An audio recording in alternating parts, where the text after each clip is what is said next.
SSC পরীক্ষার্থীরা online শিক্ষা কার্যক্রমে তোমাদের সবাইকে স্বাগত। আজ আমি ফিনান্স ও ব্যাংকিং বিষয়ে দ্বিতীয় অধ্যায় নিয়ে আলোচনা করব। তোমরা ইতিমধ্যে জেনেছ তোমাদের জন্য একটা সংক্ষিপ্ত সিলেবাস শিক্ষা মন্ত্রণালয় প্রকাশ করেছে। আমি গত ক্লাসে বলেছিলাম, আজকেও বলে দিচ্ছি, মাত্র 6টা অধ্যায় পড়তে হবে। আমি বারবার বলছি এটা তোমাদের জন্য একটা সুবর্ণ সুযোগ। এই কারণে 6টা অধ্যায় পুঙ্খানুপুঙ্খভাবে তোমরা আয়ত্ত করবে। হ্যাঁ, কোনো কিছু বাদ দিবে না। 6টা অধ্যায় কি কি আমি বলেছিলাম? প্রথম অধ্যায় অর্থায়ন ও ব্যবসায় অর্থায়ন, তৃতীয় অধ্যায় অর্থের সময়মূল্য, তারপরে চতুর্থ অধ্যায় ঝুঁকি ও অনিশ্চয়তা, পঞ্চম অধ্যায় মূলধনী আয় ব্যয় রাখফল। এই 4টা অধ্যায় হচ্ছে ফিনান্সের, আর ব্যাংকিং অধ্যায় থেকে মাত্র 2টা।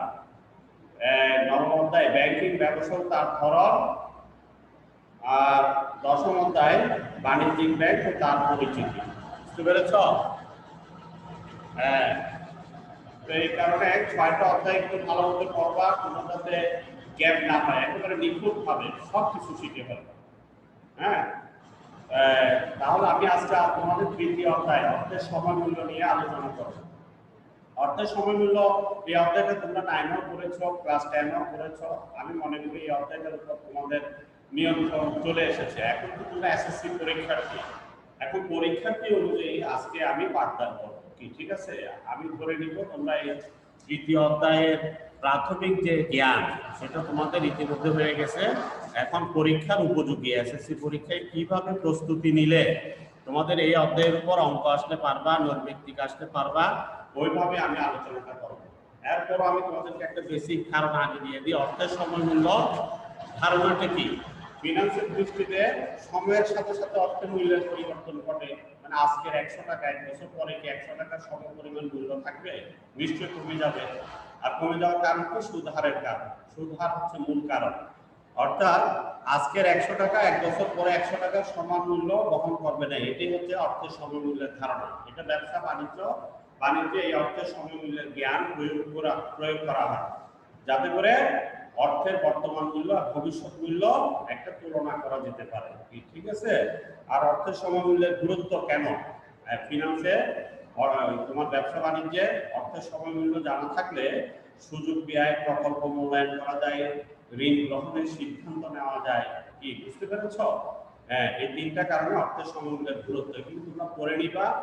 আমি চলে যাচ্ছি অর্থের সময়মূল্যের সূত্র। এই অধ্যায়ে না তোমরা বেশি না 5টা সূত্র শিখবা। 5টা সূত্র শিখলে তোমরা এই অধ্যায় থেকে যে কোনো ধরনের সমস্যা আসলে, হ্যাঁ, ব্যবহারিক সমস্যা মানে গাণিতিক সমস্যা, তাহলে তোমরা সমাধান করতে পারবা। 5টা সূত্র কি কি? একটা হচ্ছে অর্থের সময়মূল্যের বর্তমান মূল্য নির্ণয় করো, ভবিষ্যৎ।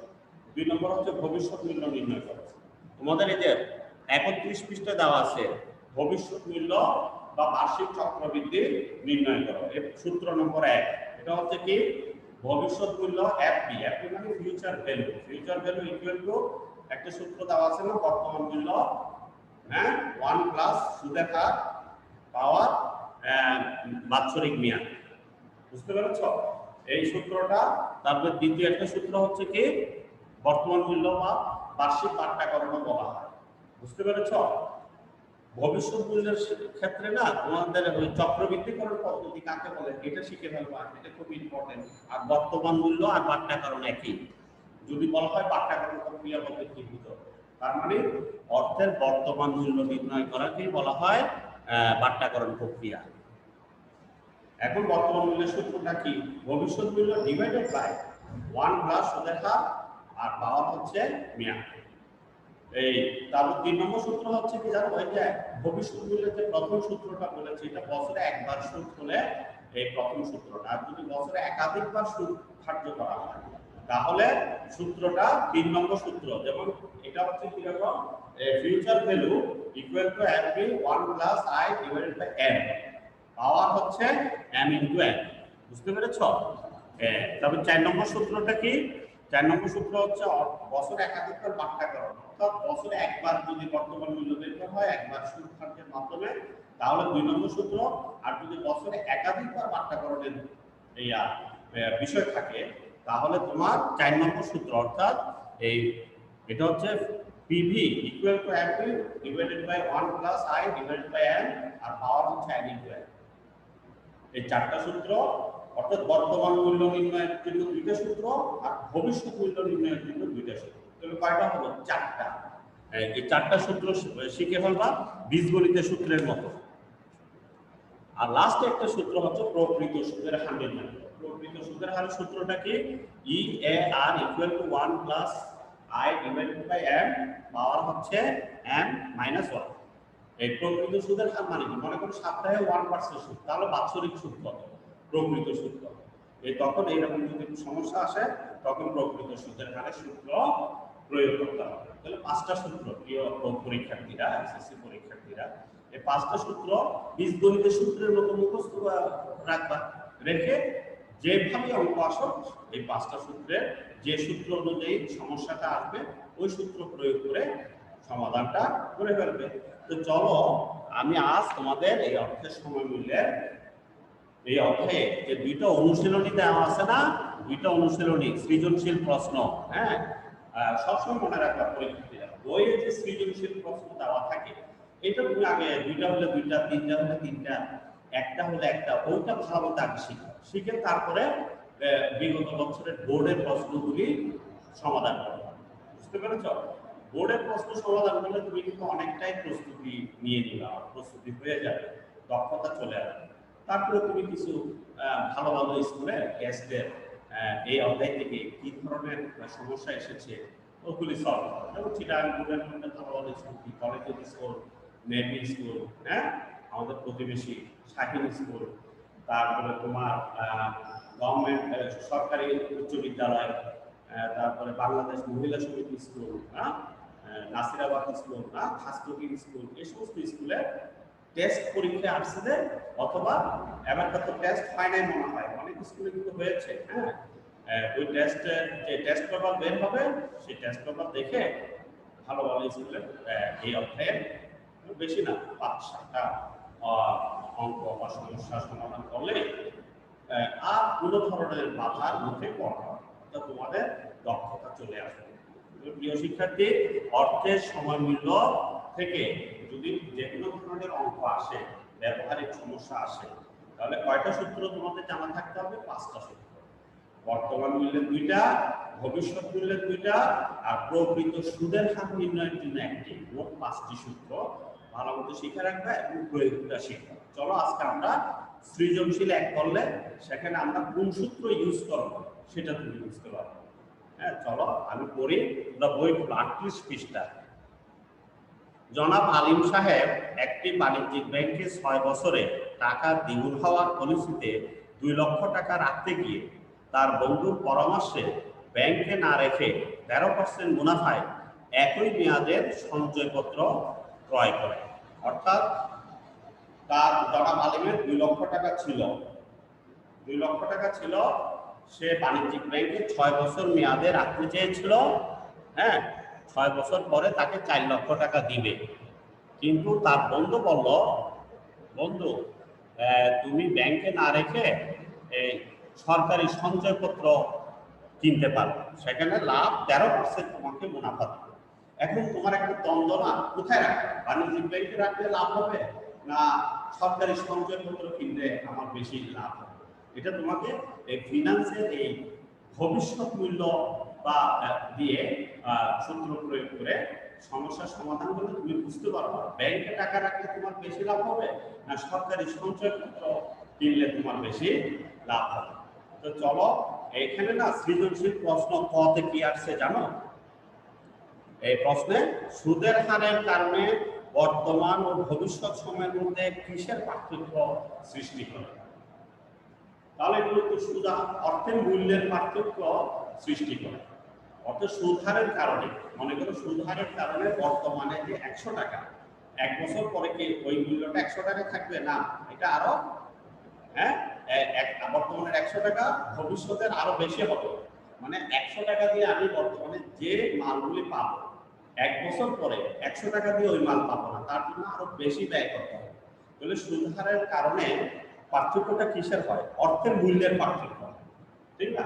যেমন 100 টাকার যে মূল্যমান 1 বছর পরে এই মূল্যমানটা আরো কমে গেল, মানে আরো বেশি টাকা লাগবে, তার মানে কি 100 টাকার মূল্যটা হ্রাস পেল। আমি আবারও বলি, সুদ হারের কারণে বর্তমান ও ভবিষ্যৎ সময়ের মধ্যে কিসের পার্থক্য সৃষ্টি করে? তুমি বলবা অর্থ মূল্যের পার্থক্য সৃষ্টি করে, অর্থ মূল্যের পার্থক্য সৃষ্টি করে। আশা করি পারবে। আর 6 নম্বর দেখো, চক্রবৃদ্ধি পদ্ধতিটি ব্যাখ্যা করো। এটা এখন উত্তরটা কিভাবে দিবা? এটা দেখো মেইন বইয়ে আছে তোমাদের চক্রবৃদ্ধি করো, এই 33 পৃষ্ঠায় আছে। 33 নয়, ইয়াতে দেখো 31 পৃষ্ঠায়। 31 পৃষ্ঠা আমি বলছি, তোমরা 31 পৃষ্ঠা দাগ দিয়ে দাও। চক্রবৃদ্ধিকরণ পদ্ধতিটি ব্যাখ্যা করো। এইটা শিখবা, আমি যাহা দাগ দিতে বলবো ততটুকু তোমরা মন দিয়ে শুনো এবং দাগ দাও। ভবিষ্যৎ মূল্য নির্ধারণের জন্য যে প্রক্রিয়াটি ব্যবহৃত হয়েছে তাকে বলা হয় চক্রবৃদ্ধিকরণ পদ্ধতি। অর্থাৎ চক্রবৃদ্ধিকরণ পদ্ধতির মাধ্যমে ভবিষ্যৎ মূল্য নির্ণয় করা হয়। অর্থাৎ এই যেমন দেখো, যদি 10% সুদে এই দেখো 1 বছর পরে 110 টাকা, ভবিষ্যৎ মূল্যের মধ্যে আসল 100 টাকা, সুদ 10% হারে 10 টাকা। একইভাবে দ্বিতীয় বছর আরো 10 টাকা সুদ হলে দ্বিতীয় বছরের ভবিষ্যৎ মূল্য হওয়া উচিত 120 টাকা, কিন্তু দ্বিতীয় বছরের ভবিষ্যৎ মূল্য হয়েছে 121 টাকা। এর কারণ দ্বিতীয় বছরের শুরুতে আসল ধরা হয় 110 টাকা এবং তাতে করে দ্বিতীয় বছরে 10% হারে সুদ 11 টাকা। এভাবে এই দেখো, তুমি এতটুকু ওই আসল জিনিসটা এতটুকু শিখবা। এইভাবে প্রথম বছরের সুদ আসলকে দ্বিতীয় বছরের আসল ধরে তার উপর দ্বিতীয় বছরের সুদ ধার্য করার প্রক্রিয়াকে বলা হয় চক্রবৃদ্ধিকরণ পদ্ধতি। অর্থাৎ প্রথম বছরের আসল 10% যদি সুদ হয় তাহলে 1 বছর পরে হবে 110 টাকা, আবার দ্বিতীয় বছরে আসল হবে 110 টাকা। কারণ প্রথম বছরে তুমি 100 টাকা বিনিয়োগ করছো, দ্বিতীয় বছরে কিন্তু সুদ যোগ হয়ে এটা 110 টাকা হয়ে গেছে, তাহলে দ্বিতীয় বছরে তোমার সুদ আসলটাই হবে আসল। আবার দ্বিতীয় বছরে 110 টাকার উপরে 10% সুদ হবে 11 টাকা, তাহলে 10 টাকা আর 11 টাকা 21 টাকা। তার মানে দ্বিতীয় বছরের পরে তোমার সুদ আসল হবে 121 টাকা। হ্যাঁ, তাহলে আমি আবার বলি, সুদ আসলের উপর যে সুদ প্রদান করা হয় তাকে চক্রবৃদ্ধি সুদ বলা হয়। অর্থাৎ সুদ আসলের উপর যদি সুদ গণনা করা হয় তখন তাকে বলা হয় চক্রবৃদ্ধি সুদ। আর চক্রবৃদ্ধিকরণ পদ্ধতি কাকে বলে? বলতে প্রথম বছরের সুদ আসলকে দ্বিতীয় বছরের আসল ধরে, আমি আবার বলছি, প্রথম বছরের সুদ আসলকে দ্বিতীয় বছরের আসল ধরে তার উপর দ্বিতীয় বছরের সুদ ধার্য করার প্রক্রিয়াকে বলা হয় চক্রবৃদ্ধিকরণ প্রক্রিয়া। তারপরে একটা উদাহরণ দিয়ে বুঝাই দিলাম। যেমন উদাহরণে দেখো, সুদের হার যদি শতকরা 10 ভাগ হলে এখন আসল যদি 100 টাকা হয় তাহলে 1 বছর পরে কত হবে? 110 টাকা। আবার 100 টাকা 110 টাকা দ্বিতীয় বছরের সুদ কত হবে? 100 ইন্টু 1 প্লাস 0.10 পাওয়ার 2, এটা দিয়ে তুমি ক্যালকুলেশন করো 121 টাকা। তার মানে দ্বিতীয় বছর পরে সুদ আসল হবে 121 টাকা। এই উদাহরণ একটা দিয়ে বুঝাই দেবো, তাহলে চক্রবৃদ্ধিকরণ পদ্ধতিটি ব্যাখ্যা করো। এটা হয়ে গেল। আমি আবারও বলি, চক্রবৃদ্ধিকরণ পদ্ধতি কাকে বলে? অর্থাৎ প্রথম বছরের সুদ আসলকে দ্বিতীয় বছরের আসল ধরে সুদ ধার্য করার প্রক্রিয়াকে বলা হয় চক্রবৃদ্ধিকরণ প্রক্রিয়া। তো এখন আসো, এই সৃজনশীল প্রশ্ন আমি অনুশীলনীর 1 নিয়ে আলোচনা করছিলাম, জনাব আলিমের যে সমস্যাটি। এখন আসো 1-এর গ, এই জনাব আলিমের অর্থের ভবিষ্যৎ মূল্য চক্রবৃদ্ধি প্রক্রিয়ায় নির্ণয় করো। এখানে ভবিষ্যৎ মূল্য নির্ধারণের জন্য তোমাকে সরাসরি বলা হচ্ছে। তাহলে ভবিষ্যৎ মূল্যের সূত্র কি? এখানে সূত্র কোনটা হবে? ভবিষ্যৎ মূল্যের সূত্র 2টা আছে। তো এখানে বলছে বছরে একবার সুদ, তাহলে আমরা প্রথম সূত্রটা ইউজ করবো। কোন সূত্রটা? দেখো এখানে মেইন বই আছে, আমি মেইন বই দেখাচ্ছি। এই সূত্র 1, প্রথম সূত্রটা ইউজ করবে যদি বছরে একবার সুদ ধার্য করা হয়। আর যদি বছরে একাধিকবার সুদ ধার্য করা হয় তাহলে দ্বিতীয় সূত্রটা ইউজ করবে, মানে ভবিষ্যৎ মূল্যে। ভবিষ্যৎ মূল্য নির্ণয়ের এখানে 2টা সূত্র আছে। একটা সূত্র হচ্ছে বছরে একবার সুদ হলে, আর দ্বিতীয় সূত্রটা হচ্ছে বছরে একাধিকবার সুদ হলে। এখন একাধিকবার সুদ কি? 6 মাসের সুদ হতে পারে, ত্রৈমাসিক সুদ হতে পারে, মাসিক সুদ হতে পারে, কি ঠিক আছে না? হ্যাঁ, ওকে। তাহলে এখন আসো এই একের গ, এটা আমি করছি। দেখো, জনাব আলিমের অর্থের ভবিষ্যৎ মূল্য নির্ণয়, কিভাবে লেখা দেখো। জনাব আলিমের ভবিষ্যৎ মূল্য নির্ণয়। এখন লেখা আমরা জানি, তুমি কি জানো সূত্রটা লেখা। আমরা জানি এই দেখো পিভি, পিভি মানে কি ফিউচার ভ্যালু মানে ভবিষ্যৎ মূল্য। পিভি ইকুয়াল টু কি F, yeah F equal to PV F plus I হয় পাশে একটা ইয়া করে একটা মিনিং করে এখানে এই তোমার এই বর্তমান মূল্য, বর্তমান মূল্য বলা হচ্ছে পিভি কে। বর্তমান মূল্য কত দাম আছে? কিন্তু 2 লক্ষ টাকা বিনিয়োগ করবে জনাব আলী বাণিজ্যিক ব্যাংকে 2 লক্ষ টাকা বিনিয়োগ করতে চেয়েছিল। 6 বছর পরে ব্যাংক বলছে 4 লক্ষ টাকা, মানে দ্বিগুণ, 4 লক্ষ টাকা দিবে। আবার তার বন্ধু বলল, বন্ধু তুমি ব্যাংকে না রেখে 6 বছর পরে তুমি 4 লক্ষ টাকা পাচ্ছ, কিন্তু সরকারি সঞ্চয়পত্র কিনো, সেখানে তোমাকে 13% মুনাফা দিবে। এখন 13% মুনাফা দিলে 6 বছর পর আমি কত টাকা পাবো সেটা আমাকে এই ভবিষ্যৎ মূল্যের সূত্র দিয়ে ক্যালকুলেশন করে বের করতে হবে। বের করে তুমি বুঝতে পারবা আসলে কি আমি বাণিজ্যিক ব্যাংকে রাখলে লাভ হবে না সরকারি সঞ্চয়পত্র কিনলে লাভ হবে। এই কারণে ভবিষ্যৎ মূল্য সূত্রের মাধ্যমে বের করতে হবে। তাহলে এখন আসো এই বর্তমান মূল্য লেখো 2 লক্ষ টাকা। এই তারপর দেখো এই সুদের হার, সুদের হার তোমার কস্টে দেওয়া আছে, বলি সুদের হার কত দেওয়া আছে ব্র্যাকেটে আই, সুদের হার মানে আই, আই মানে ইন্টারেস্ট, আই দেওয়া আছে 13%। মানে ওই এখানে কেন 13% ধরতেছি দেখো, খেয়াল করে দেখো, এই আমি বলছি, বলছে ব্যাংকে রাখলে 6 বছরের দ্বিগুণ, আর বন্ধুর পরামর্শে ব্যাংকে না রেখে আমি যদি সরকারি সঞ্চয়পত্র ক্রয় করি তাহলে 13% মুনাফা দিবে। এই কারণে সুদের হার 13% মুনাফা, মানে সুদের হার 13%। এই সুদের হার হচ্ছে 13%। এটাকে না দশমিকে পরিণত করো, দশমিক 13, দশমিক 13। হ্যাঁ, এই দশমিক 2 বার আগে কেন দশমিক, ওই পার্সেন্টেজের জন্য 2 বার আগে হবে।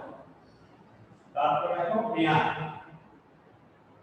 এই মেয়াদটা এই যে এনটাকে মেয়াদ বলা হয়, মানে পাওয়ার উপরে যেটা এনটাকে বলা হয় মেয়াদ। এই যে এখানে একটা মেয়াদ হচ্ছে 6 বছর, এটা প্রশ্নে দেওয়া আছে 6 বছর।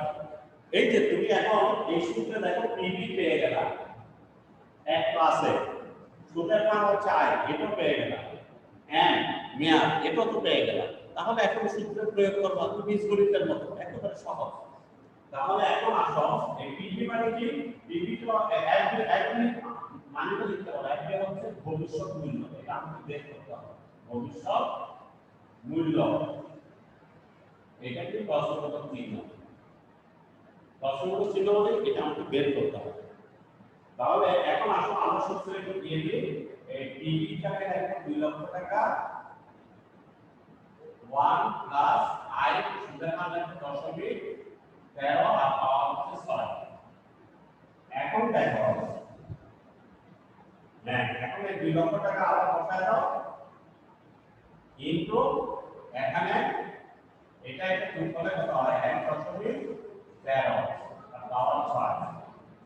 আবার 2 লক্ষ টাকা লেখো ইনটু, এখন এটাকে না এই সাইন্টিফিক ক্যালকুলেটর একটু ইউজ করবা, ইউজ করে এই পাওয়ার 6 দিয়ে 1.13 কে গুণ করবা। গুণ করলে কত হয় জানো, এই 2.0819। প্রিয় শিক্ষার্থীরা আমি আবার বলে দিচ্ছি, এখানে একটু সাইন্টিফিক ক্যালকুলেটরে একটু ব্যবহার শিখতে হবে তোমাদের। এখানে আবার অনেকে যদি সাইন্টিফিক ক্যালকুলেটরের ব্যবহার যদি না জানো বা একটু দুর্বল হও তাহলে তুমি ক্যালকুলেশনটা ভুল করলে অঙ্কটা ঠিক আসবে না।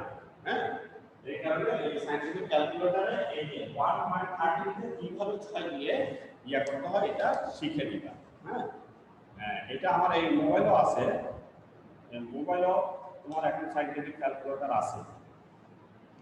এই এই যে দেখো এখানে এই ব্র্যাকেট, তারপর 1.13 আবার ব্র্যাকেট দিলাম, এই এক্স স্কয়ার মানে এটা এই পাওয়ার বোঝায়, তারপরে 6 6 বছর 6 8 পেয়ে গেছে। তাহলে 2.08 হ্যাঁ 0.198 পেয়ে গেলাম।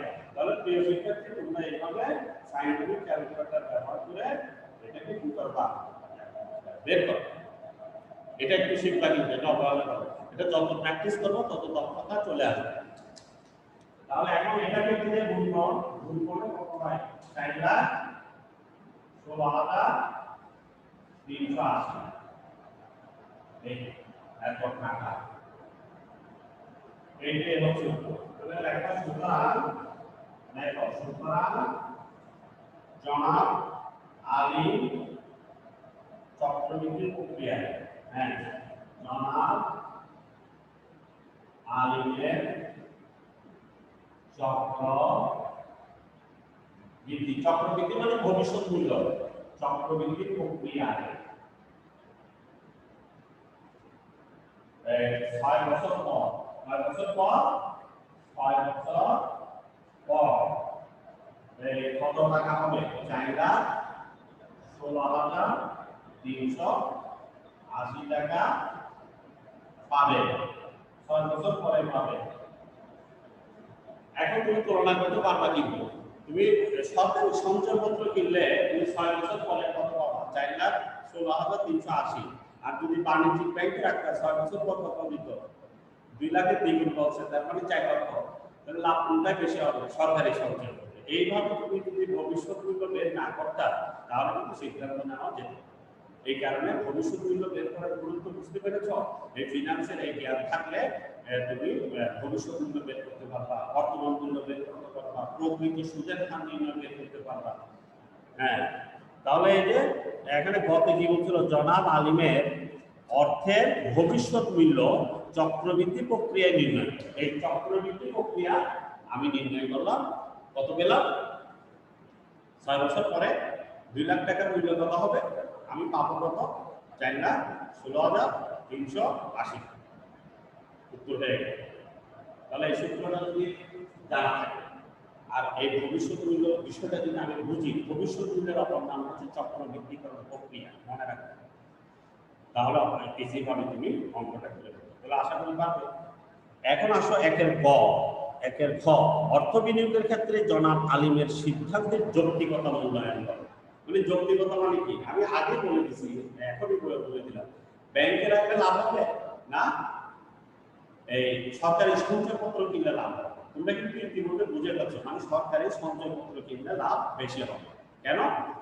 ব্যাংকে রাখলে আমি 6 বছর পরে পাবো 2 লক্ষ টাকা, 6 বছর পরে পাবো 4 লক্ষ টাকা।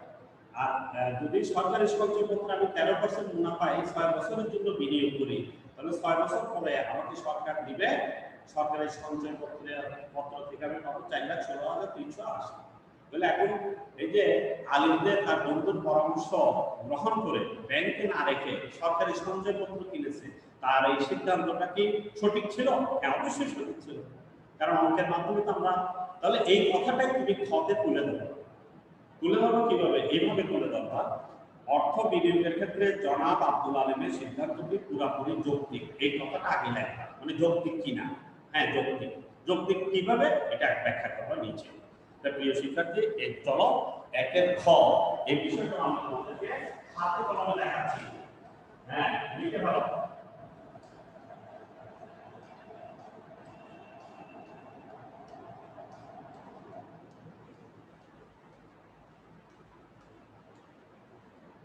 পরীক্ষার্থীরা এই যে যৌক্তিক কিনা এটা তো আমি মুখে বলে দিলাম, এখন আমি এটা পরীক্ষার খাতায় কিভাবে লিখবা?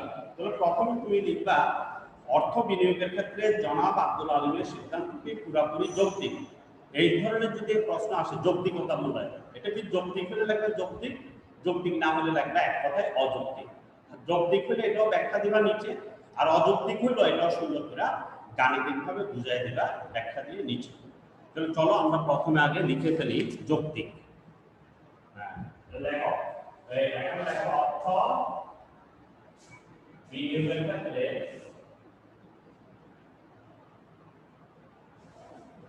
জনাব আব্দুল আলিমের, সংক্ষেপে লিখি জনাব আলিমের সিদ্ধান্তটি যৌক্তিক। সিদ্ধান্তটি যৌক্তিক। এখন কিভাবে যৌক্তিক সেটা এইভাবে তুমি সংক্ষেপে এভাবে বুঝাই দিতে পারো। এই নিচের লেখো জনাব আলিম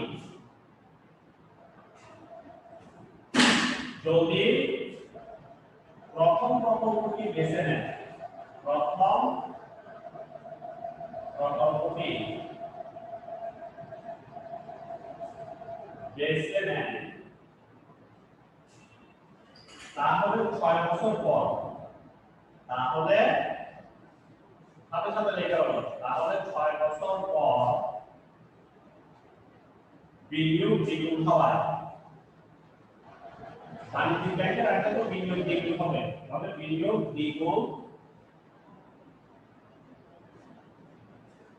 হওয়ায় মোট মূল্য হবে কত? বাণিজ্যিক ব্যাংকের আগে মোট মূল্য হবে 4 লক্ষ টাকা, মোট মূল্য হবে 2 লক্ষ টাকা। সে জমা দেয়া বিনিয়োগ করবে, 6 বছর পরে পাবে আরো 2 লক্ষ টাকা না? তাহলে টোটাল সে কত পাবে? 4 লক্ষ টাকা বাণিজ্যিক ব্যাংকে রাখবে। আচ্ছা, পক্ষান্তরে সঞ্চয়পত্রে বিনিয়োগ করলে, বন্ধুর পরামর্শে, বন্ধু বলছে সঞ্চয়পত্রে বিনিয়োগ করলে 6 বছর পর পাওয়া যাবে, 6 বছর পর পাওয়া যাবে কত? 4,16,380 টাকা, 4,16,380 টাকা। এই যে 4,16,380 এটা আমি কিভাবে আমরা জানলাম? ওই 3 নম্বর বয়ের সমস্যা থেকে। তাহলে একটা ব্রেকেটে দেখো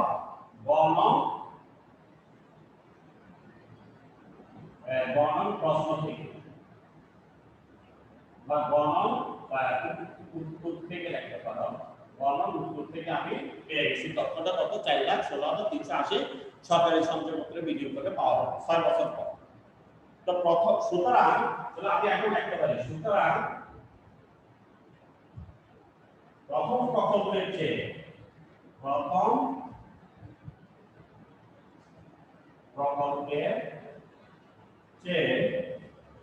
কত বেশি পাবো? যে এই 4,16,380 বিয়োগ বাণিজ্যিক ব্যাংকের আগে কত? 4 লাখ, এটা বিয়োগ দাও, তাহলে 16,380 টাকা বেশি পাবো। দেখো বেশি পাওয়া যাবে। সুতরাং অর্থ বিনিয়োগের ক্ষেত্রে, সুতরাং অর্থ বিনিয়োগের ক্ষেত্রে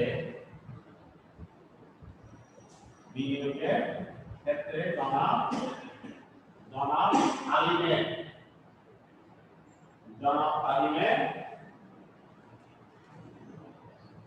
বাণিজ্যিক ব্যাংকে বিনিয়োগ পলিসিতে বিনিয়োগ না করে, সুতরাং অর্থ বিনিয়োগের ক্ষেত্রে আমরা সংক্ষেপে লিখি, সুতরাং অর্থ বিনিয়োগের ক্ষেত্রে জনাব আলিমের সিদ্ধান্তটি যৌক্তিক ছিল। এটা বলে দিলে হয়ে যাবে, যৌক্তিক ছিল মানে সঠিক ছিল। এই প্রিয় শিক্ষার্থীরা, আশা করি 4 নম্বরটা একের খ কিভাবে দিতে হয় এটা বুঝতে পেরেছো। তাহলে এই যে এইভাবে তুমি 4 নম্বর একের খ নম্বর প্রশ্নের উত্তর দিতে পারো যদি তুমি ভবিষ্যৎ মূল্য কি, চক্রবৃদ্ধিকরণ কি বিষয়টা যদি ডিটেইলস ভাবে বুঝো। তাহলে প্রিয় শিক্ষার্থীরা, আজকে তোমাদের এই অধ্যায়ের উপর আমি কিছু পারের কাজ দিচ্ছি। যেহেতু তোমরা পরীক্ষার্থী, অবহেলা না করে যাহা বলবো তাহাই বাড়িতে প্র্যাকটিস করো, তাহলে অর্থের সময়গুলো এই অর্থের উপর তোমাদের দক্ষতা চলে আসবে। আর 5টা সূত্র বেশি, এই 5টা সূত্রের উপরেই অঙ্কগুলি আসবে। আর থিওরিটা পড়বে, তাহলে নৈর্ব্যক্তিকের জন্য ক্লিয়ার হয়ে যাবে। তাহলে এখন আসো বাড়ির কাজ।